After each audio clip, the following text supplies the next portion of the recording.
오늘 우리가 드리는 이 예배가 주님 보시기에 기뻐하시고 거룩한 온전한 예배가 되게 하여 주시옵소서. 주님, 부족한 주의 종을 통해서 전해지는 말씀이 온전히 성령께서 이끄시는 대로 선포되는 말씀이 되게 하여 주시옵소서. 감사합니다. 예수님의 이름으로 기도합니다. 아멘. 반갑습니다. 또 이렇게 오랜만에 이 자리에서 여러분들을 뵈니까 아주 기분이 좋습니다. 우리 옆 사람과 한번 이렇게 인사해 보시겠습니까? 참 잘 오셨습니다.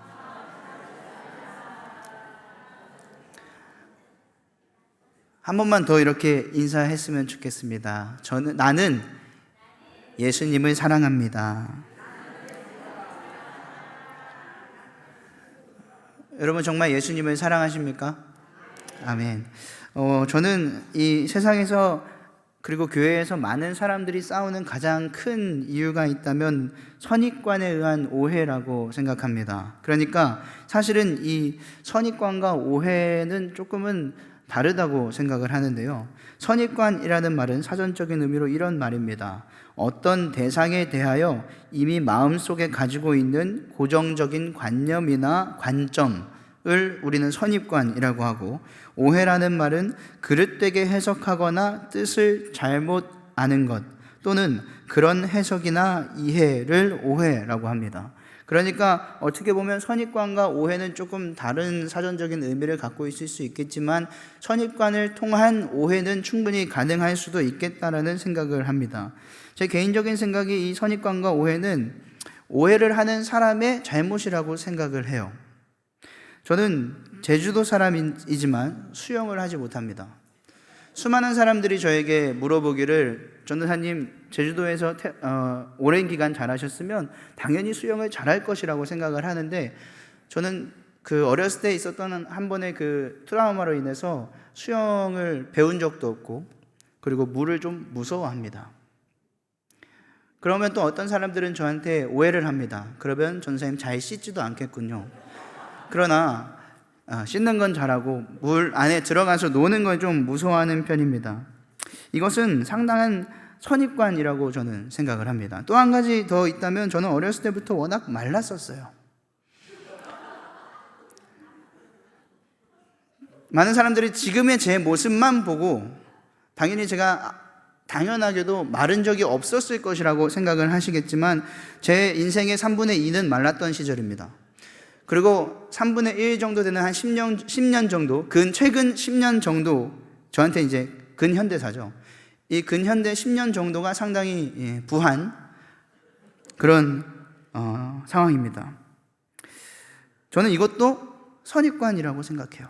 그리고 선입관을 통한 오해라고 생각을 합니다.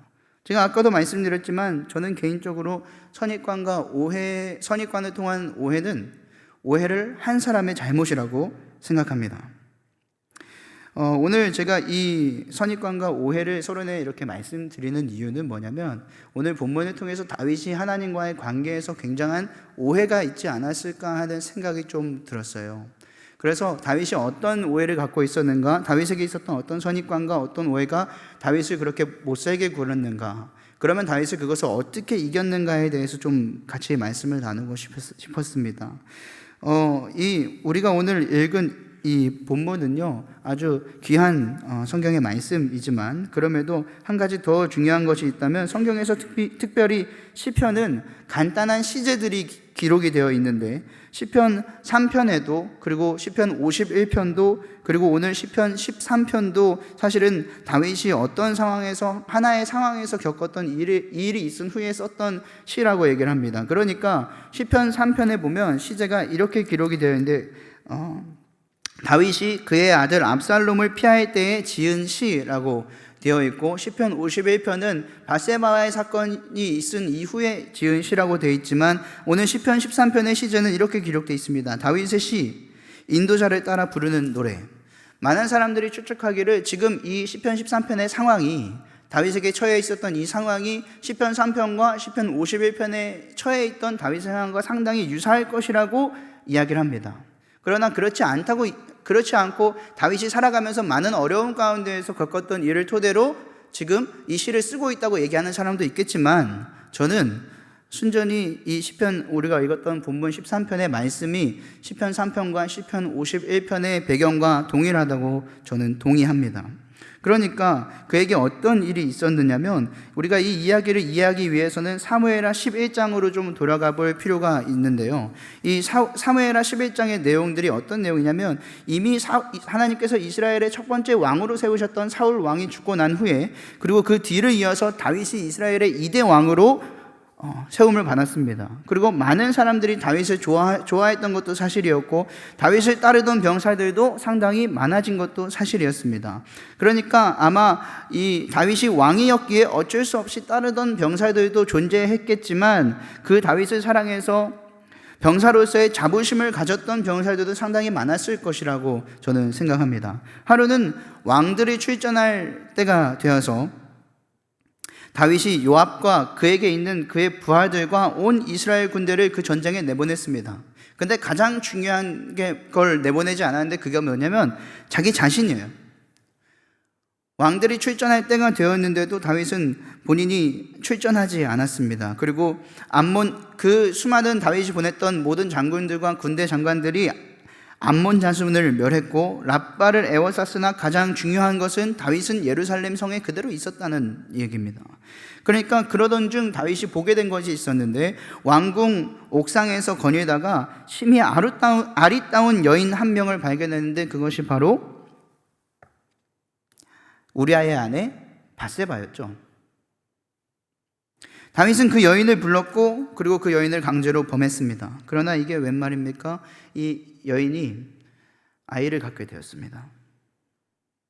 그 소식을 들은 다윗이 우리아를 불렀고 그의 남편 우리아를 불렀고 처음엔 다윗이 전쟁에 대한 이야기를 늘어놓기 시작했습니다. 오늘 전쟁은 어땠느냐?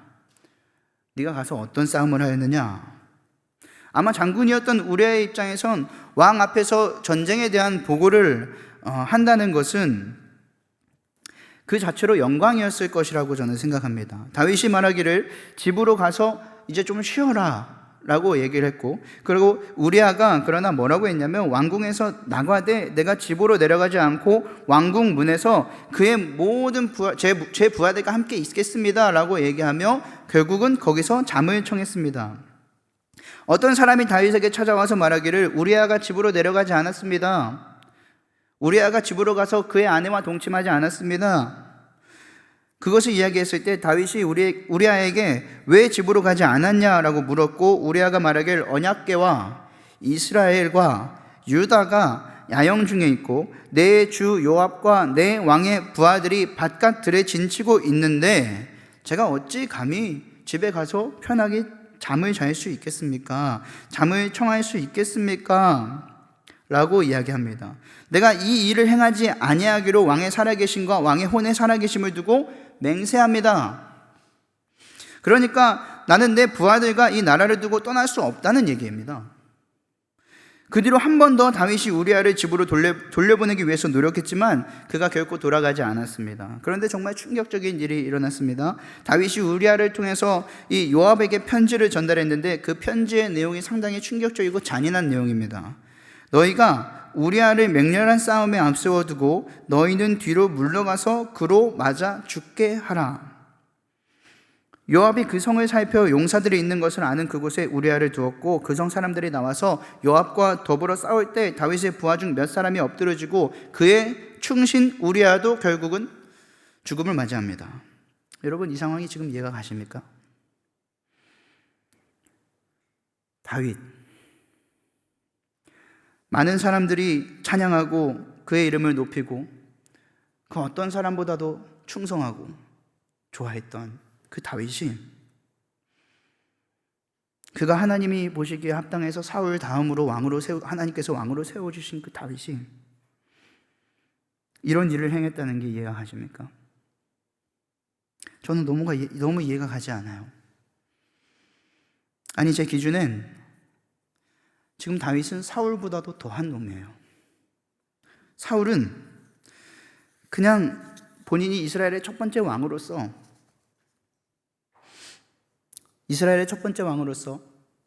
전쟁을 앞두고 있는 그 시기에 제사장이 오지 않았다. 그러니까 내가 왕으로서 제사를 드리겠다. 그래서 제사를 드렸습니다. 그때 유명한 말이 나오죠. 순종이 제사보다 낫다. 근데 다윗은 아니에요.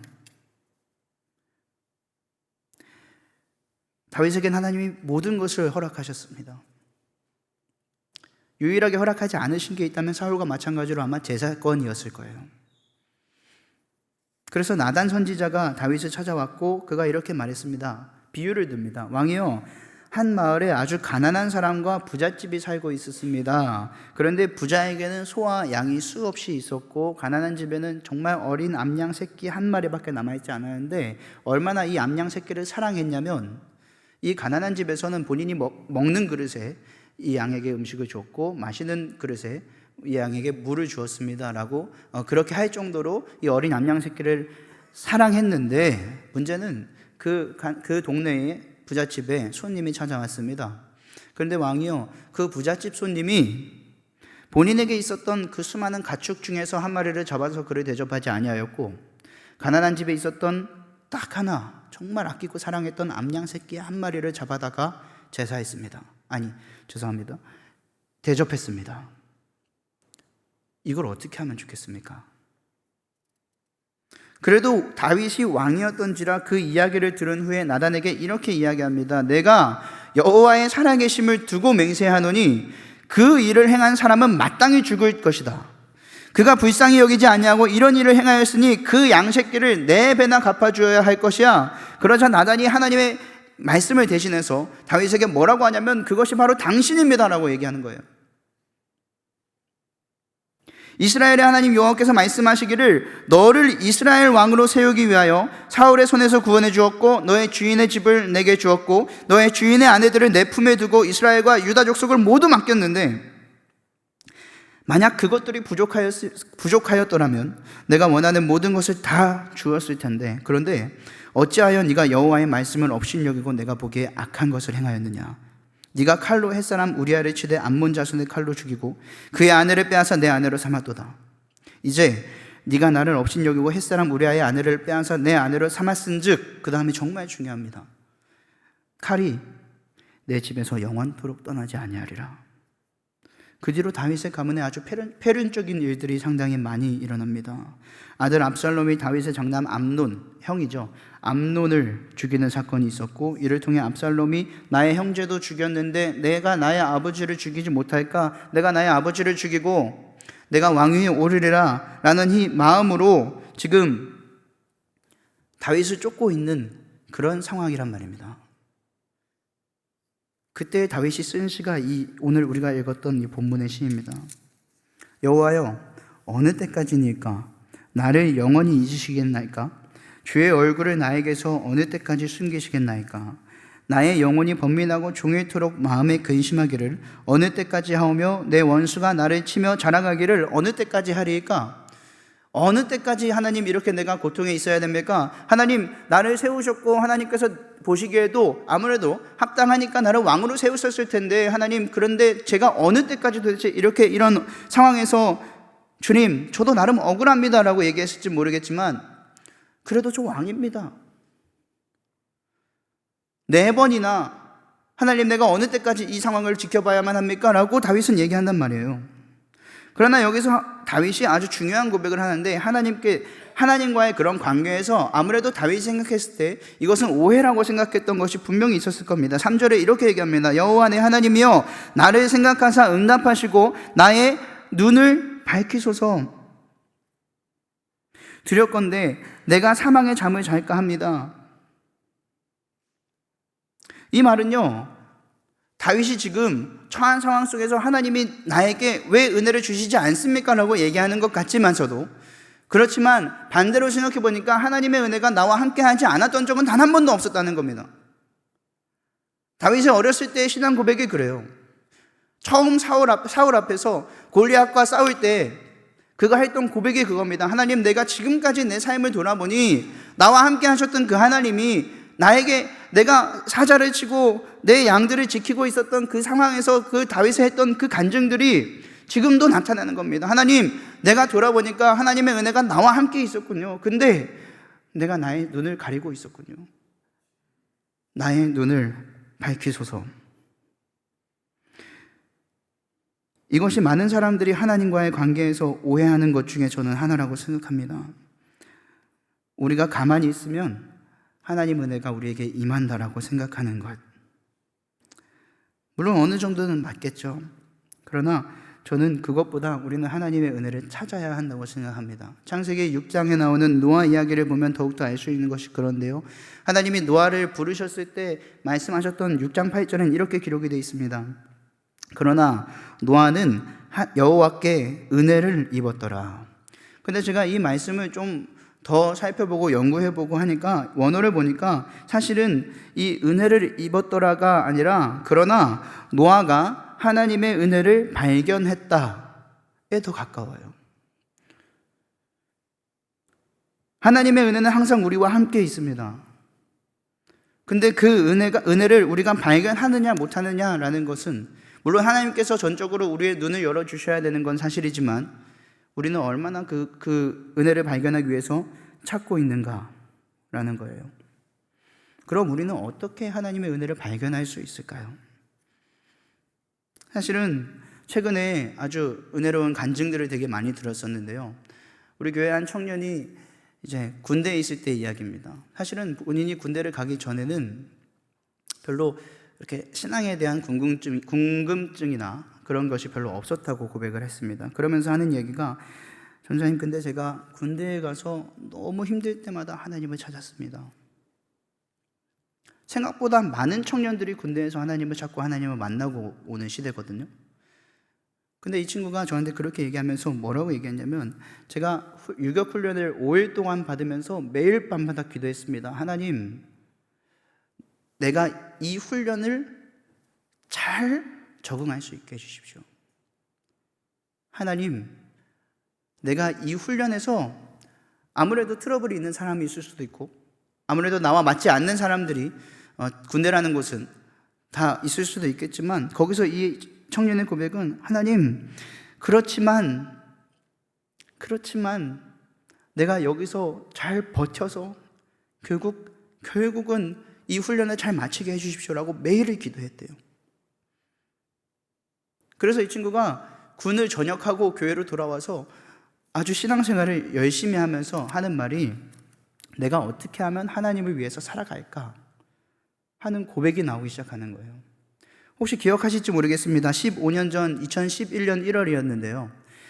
저는 그때 이 교회에 있지 않았지만 이 교회에서 긴급 기도 제목으로 하나 올라왔었던 적이 있었는데 우리 이찬희 선생님의 이야기입니다. 군대 찬희쌤이 이제 군 생활을 할 때 이야기인데요. 그 당시 긴급 제목으로 올라왔던 이야기가 우리 찬희쌤이 군 생활에서 아주 힘든 사건들이 있었어요. 그 중에서 하나가 제일 결정적인 게 뭐냐면 아주 추운 GOP, 남자분들은 아실 거예요. 그 GOP에서 아주 추운 겨울에 너무 억울하게도 근무에 들어가야 되는 상황이 다시 생겨버렸습니다. 다른 동기들 혹은 후임들, 근무자들이 다 동상에 걸리고 동창에 걸리고 도무지 휴가를 나가고 그렇기 때문에 이 기관총 사수가 찬희쌤밖에 없어서 결국은 우리 찬희쌤이 다시 근무를 들어갔는데 하필이면 그날 누군지 모르는 거수자 한 명이 민통선을 넘어갔답니다.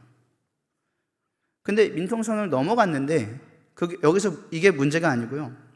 이것도 문제지만 더 큰 문제는 뭐냐면 너무 춥다 보니까 초소 안에 한 명이 있고 그 밖에 2명이 보초를 서고 있어야 되는데 너무 춥다 보니까 3명이 다 초소에 들어가 있던 거예요. 근데 하필 그때 누가 찾아왔냐면 연대장이 찾아왔어요. 연대장이 찾아왔는데 이건 정말 심각한 상황이거든요. 근데 연대장이 웃으면서 허허 그래 많이 춥지? 이러고 돌아갔답니다. 괜찮아 보이지만 이건 정말 큰일 난 거예요. 그래서 바로 부대로 복귀하고 난 후에 중대장이 불러서 물어봤답니다. 어떤 일이 있었느냐 했더니 솔직하게 말했어야 됐는데 거짓말을 해버렸죠. 그래서 그 유명한 말 있잖아요. 중대장은 실망했다. 진짜 그 말을 들었다고 합니다. 그때요 너무 두려우니까 할 수 있는 게 기도밖에 없는 거예요. 그래서 그 당시 우리 이기순 권사님께 엄마 나를 위해 기도해 주십시오 라고 기도 요청을 했고 그랬다고 하더라고요. 아주 긴급 기도 요청이 왔다고. 근데 그때 찬희쌤이 신앙이 생겨서 지금까지 달려온 거예요. 그리고 전역한 해에 바로 중고등부 교사로, 보조교사로 합류하고, 그리고 그 해 여름 수련회 가서 방언받고 성령을 만나고. 제가 생각했던 건 어떻게 하면 우리가 하나님의 은혜를 발견할 수 있을까 했을 때 아무리 생각해도 기도밖에 없어요. 아무리 생각해도 주의 말씀을 읽는 것밖에 없습니다. 제가 요즘 아주 기도하는데 좀 재미를 붙였습니다. 그러니까 제가 10년 전부터 기타를 조금씩 치기 시작했는데 잘 치진 못해요. 근데 이 기타를 조금씩 치는 것이 저에게 있어서는 자랑거리도 아니었고, 그냥 제가 이 기타를 가지고 뭔가 제 사역에 큰 도움이 되거나 그런 건 사실 아니었는데, 최근 들어서 아주 기타를 좀 많이 치는 일이 생겼는데, 그것이 바로 제가 혼자 기도하는 시간을 조금 많이 갖게 되는 계기가 하나 있었습니다. 제주도 비전 트립을 갔다 오면서 가는 날 제가 비행기 안에서 우리가 30일 성경 통독을 하는 그날 본문이 욥기 1장부터 42장까지의 말씀이었어요. 갔다 오면 아무래도 피곤하고 밀릴 것 같아서 제가 비행기에서 한 조금이라도 읽자 해서 5장 정도 읽었는데, 그때 아주 너무 저에게 은혜가 되는 말씀이 있었습니다. 그게 욥기 1장 5절 말씀인데요, 제가 읽어드리겠습니다. 그들이 차례대로 잔치를 끝내면 욥이 그들을 불러다가 성결하게 하되 아침에 일어나서 그들의 명수대로 번제를 드렸으니, 이는 욥이 말하기를 혹시 내 아들들이 죄를 범하여 마음으로 하나님을 욕되게 하였을까 함이라. 욥의 행위가 항상 이러하였더라. 너무 은혜가 되는 거예요. 뭔진 정확히 모르겠는데, 지금 욥이 하는 건, 욥이 하나님 앞에 의롭다고 칭함을 받을 수 있었던 건 누가 뭐래도 이거 하나겠다. 제가 제주도를 갔다 오고요, 그 다음 날부터 계속 혼자만의 최소 하루에 30분, 길면 1시간을 혼자 갖고 있는, 혼자만의 그런 기도 시간을 좀 갖고 있습니다. 근데 정말 부끄러운 일이 한번 발생했어요. 주일날 제가 또 똑같이 어느 사역이 다 끝나고 이 기타를 들고 예루살렘 성전으로 들어가는데, 한 청년이 저에게 이렇게 물었습니다. 전사님, 요즘 무슨 일 있으세요? 아니, 왜? 했더니 왜 자꾸 혼자 골방으로 들어가냐는 거예요. 근데 제가 생각지도 못한 말을 했는데, 사실은 제가 그렇게 얘기하려고는 아니었는데 그렇게 얘기했습니다. 이게 나의 숙명이야. 그러고 나서 제가 제대로 얘기한 게 맞나 해서 네이버에다 숙명 뜻을 한번 검색해 봤어요. 근데 이렇게 나와 있더라고요. 나일 때부터 타고난 정해진 운명 또는 피할 수 없는 운명. 그렇지, 우리 같은 그리스도인들은 나일 때부터 피할 수 없는 운명이 기도예요. 오늘 다윗이 지금 이렇게 고백하는 이 상황은요, 아주 어렵고 아주 암울하고 아주 침울한 상황일지라도 결국은 하나님께 바랬던 건, 하나님, 내가 나의 은혜를 발견하게 하십시오. 나의 눈을 밝히시옵소서. 내가 가리고 있었던 하나님의 영광과 내가 가리고 있었던 하나님의 그 은혜들을 스스로, 하나님 어느 때까지 내가 기다려야 됩니까? 라고 고백하는 것이 아니라, 하나님, 내가 그 은혜를 발견할 수 있도록 나를 도와주십시오. 그러니까 다윗이 나중에 뭐라고 고백하냐면요, 나는 오직 주의 사랑을 의지하여 싸우니 나의 마음은 주의 구원을 기뻐하리이다. 내가 여호와를 찬송하리니 이는 주께서 내게 은덕을 베푸심입니다. 그래서 나중에 보니까 시편 51편에도 똑같이 이렇게 고백합니다. 주의 얼굴을 내 죄에서 돌이키시고 내 모든 죄악을 지워주소서. 하나님이여, 내 속에 정한 마음을 창조하시고 내 안에 정직한 영을 새롭게 하소서. 나를 주 앞에서 쫓아내지 마시며 주의 성령을 내게서 거두지 마소서. 그 다음이요, 주의 구원의 즐거움을 내게 회복시켜 주시고 자원하는 심령을 주사 나를 붙들어 주시옵소서. 이게 다윗의 고백입니다. 다윗이 생각하기엔 아무리 생각해도 내가 하나님 앞에서 은혜를 발견할 수 있는 것은, 내가 은혜를 받을 수 있는 것은 하나님을 의지하는 것밖에 없습니다. 아까 말했던 우리 찬희쌤에게 제가 물어봤습니다. 그래서 찬희쌤, 혹시 그때 신앙생활을 시작했을 때 정말 도움이 되었던 혹은 너무 은혜가 되었던 찬양이 있습니까? 했더니 있대요. 그게 어떤 찬양입니까? 라고 제가 물어봤더니 주의 보좌로 나아갈 때 나 어떻게 나가야 할까? 왜냐하면 본인이 말하기를 이렇게 얘기합니다. 정말 아무것도 몰랐대요. 내가 어떻게 하나님 앞에 나아가야 하지? 일단은 신앙은 갖기로 했는데, 교회는 나가기로 했는데, 청년부는 나가기로 했는데 어떻게 해야 되지? 근데 이 찬양의 가사를 부르면서 그렇게 눈물을 흘렸다고 합니다. 주의 보좌로 나아갈 때 어떻게 나가야 할까? 나를 구원한 주의 십자가, 그것을 믿으며 가네. 근데 제가 이 찬양을 혼자 기도하면서 부르는데요, 저에겐 2절의 가사가 더 은혜가 됐어요. 왜냐하면 1절 가사는 이제는 우리가 어떻게 나가야 되는지 알았으니까, 그럼 2절의 가사는 어떤 가사일까 하면서 부르는데 너무 은혜가 됐습니다.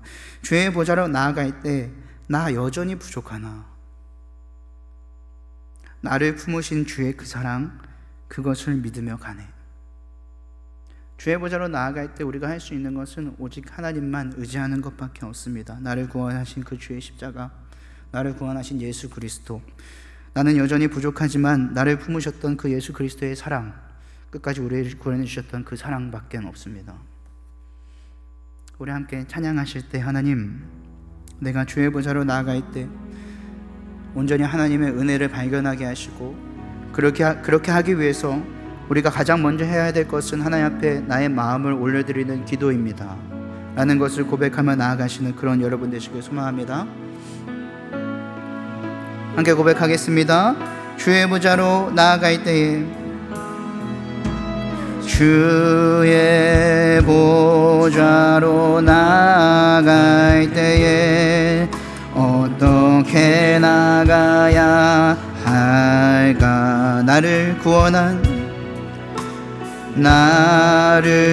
구원한 주의 십자가, 그것을 믿으며. 우리 절로 고백합니다. 주의 보좌로 나아갈 때에, 주의 보좌로 나 여전히 부족하나, 나 여전히 부족하나,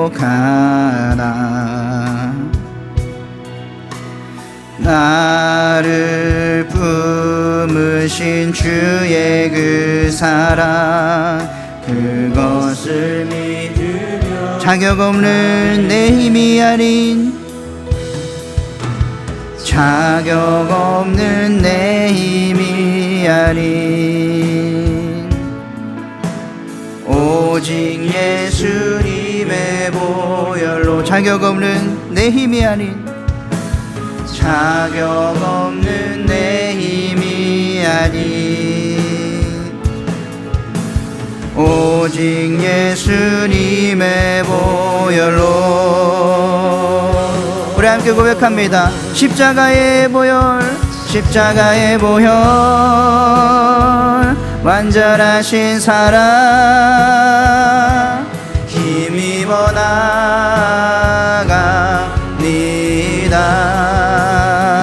십자가의 보혈,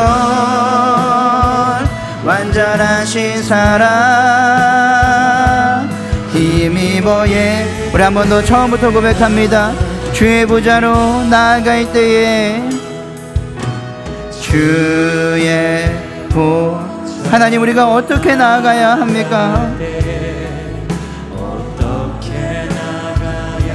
온전히 나를 구원하신 그 주의 십자가, 그것을 믿으며 가는 우리가 되게 하여 주시옵소서. 주의 십자가, 우리 2절로 한 번 더 고백합니다. 주의 보좌로 나아갈 때에, 주의 보좌로 나아갈 때에, 나 여전히 부족, 나를 품으신 주의 그 사랑, 나를 품으신 주의 그 사랑, 자격 없는 내 힘이 아닌, 자격 없는 내 힘이 아닌 오직 예수님의 보혈로, 오직 예수님의 보혈로, 자격 없는 나의 힘이 아닌, 자격 없는 내 힘, 오직 예수님의 보혈로 나아갑니다.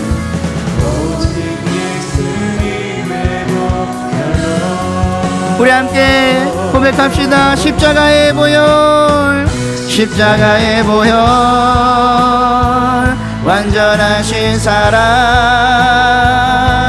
힘입어 나갑니다. 십자가의 보혈, 완전하신 사랑 힘이, 우리 다시 한 번 더 마음을 다하여 고백합니다. 십자가의 보혈, 십자가의 보혈, 완전하신 사랑 힘입어 나갑니다. 십자가의 보혈, 완전하신 사랑 힘입어 예배합니다. 우리 시간 기도할 때 한번 이렇게 기도해 보시겠습니까? 하나님,